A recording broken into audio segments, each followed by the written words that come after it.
Hello guys, welcome to the channel. और आज हम समझेंगे कंस्ट्रेंट्स के बारे में। फिग्मा के अंदर कंस्ट्रेंट्स होते क्या है और कंस्ट्रेंट को हमें यूज़ करने की ज़रूरत कहाँ कहाँ पर पड़ती है। तो चलिए समझते हैं।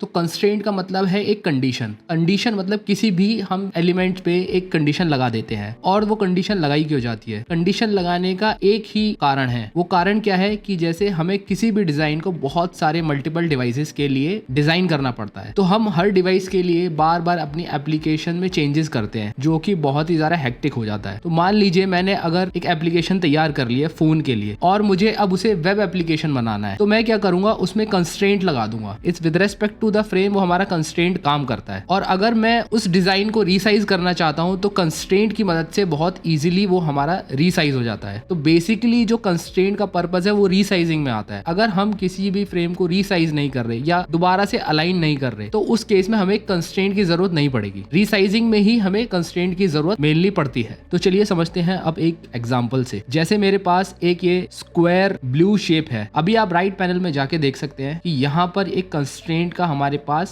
सेक्शन है। तो ये कंस्ट्रेंट हमारे इस स्क्वायर के हैं, जो कि बाय डिफॉल्ट हॉरिजॉन्टल के लेफ्ट और वर्टिकल के लिए टॉप में रहता है। इसका मतलब क्या है? इसका मतलब है ये जो शेप है, इसने फ्रेम के लेफ्ट से और फ्रेम के टॉप से अपनी डिस्टेंस कैलकुलेट कर लिया है। अगर मैं फ्रेम को रीसाइज करना चाहूं तो ये अपनी जो लेफ्ट और टॉप के जो डिस्टेंस है उसको मेंटेन करेगा। इसलिए अभी आप देख सकते हैं कि ये शेप हमारी कहीं भी मूव नहीं हो रही। मैं इसको अंडू करता हूं। अभी देखिए मैं अपने स्क्वायर शेप का कंस्ट्रेंट जो है चेंज करता हूं। चेंज कैसे करता हूं? हॉरिजॉन्टली मैं इसको राइट से अलाइन करता हूं और जो वर्टिकली है मैं टॉप से रहने देता हूं। तो मेरा जो ये डिस्टेंस है ये सेम रहेगा थ्रू आउट, और ये वाला डिस्टेंस भी रिसाइजिंग के केस में ये मेंटेन करेगा। तो अगर मैं फ्रेम को राइट से एक्सपेंड करता हूं तो आप देख सकते हैं कि मेरा जो स्क्वायर शेप है वो पिक्सल्स मेंटेन कर रहा है, वो डिस्टेंस मेंटेन कर रहा है। इसका फायदा ये है कि मान लीजिए कि ये मेरा मोबाइल का फ्रेम होता, स्मार्टफोन के लिए एप्लीकेशन होती, और कोई भी ऐसा एलिमेंट रहता जिसमें मेरे को रीसाइजिंग की जरूरत पड़ती या स्पेस मेंटेन करने की जरूरत पड़ती, तो मैं फ्रेम को एक्सपेंड कर देता और बाकी सारे एलिमेंट अपने हिसाब से ऑटो अलाइन हो जाते। तो मुझे इस स्क्वायर को फिर यहाँ पे लाने की जरूरत नहीं पड़ती, वो ऑटोमेटिकली फ्रेम के रीसाइजिंग में अपने आप सेट हो जाता। दूसरे एग्जाम्पल से समझते हैं। ये हमारे पास एक और फ्रेम है, इसको थोड़ा डिटेल में समझेंगे।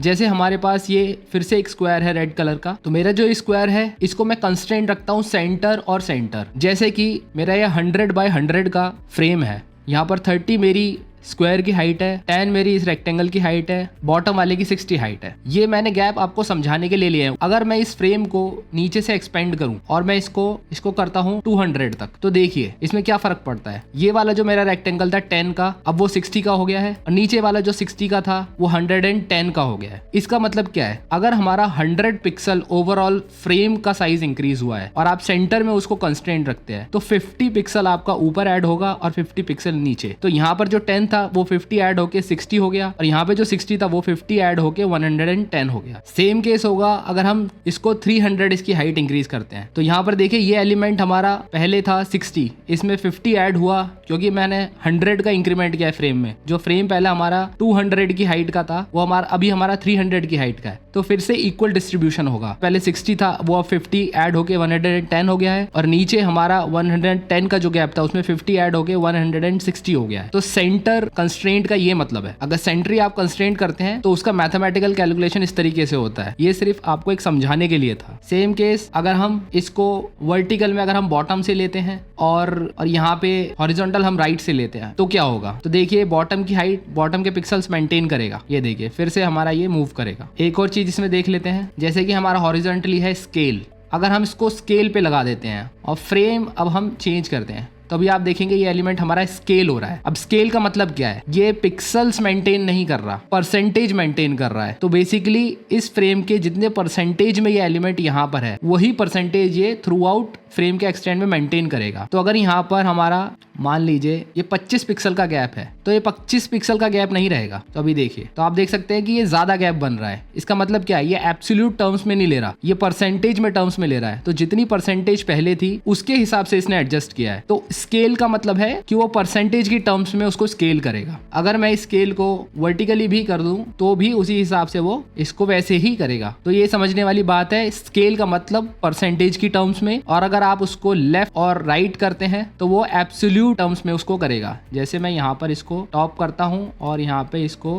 राइट करता हूँ तो यहाँ पर ये अपने गैप मेंटेन करेगा। तो ये गैप जो हमारा ये प्रॉपर मेंटेन रहेगा। जैसे कि मैं आपको दिखा सकता हूँ कि अभी यहाँ पर 35 विड्थ है, तो अगर हम इसको फ्रेम को छोटा भी करते हैं तो भी हमारी ये 35 की विड्थ ये मेंटेन्ड है। तो ये डिफरेंस आपको क्लियर हो गया होगा। बाकी सारे ऑप्शंस आपको इसमें एक्सप्लोर करने की जरूरत है। जितना आप एक्सप्लोर करेंगे उतना आपको इजीली समझ में आ जाएगा। बेसिक्स इसका यही है और मेन इसका यूज वही है जहां पर आप रीसाइजिंग करना चाहते हैं। तो आपको बार बार हर डिवाइस के लिए दोबारा से डिजाइन करने की जरूरत नहीं है। आप फ्रेम को एडजस्ट कर सकते हैं, अपने एलिमेंट्स पे कंस्ट्रेंट लगा सकते हैं और वो आपके लिए दूसरे फोन के लिए या वेबसाइट्स के लिए रेडी हो जाएगा। तो उम्मीद करता हूं आपको कंस्ट्रेंट्स अब समझ में आ गए होंगे। मिलते हैं नेक्स्ट वीडियो में एक नई डेफिनेशन के साथ। तब तक के लिए thank you and take care.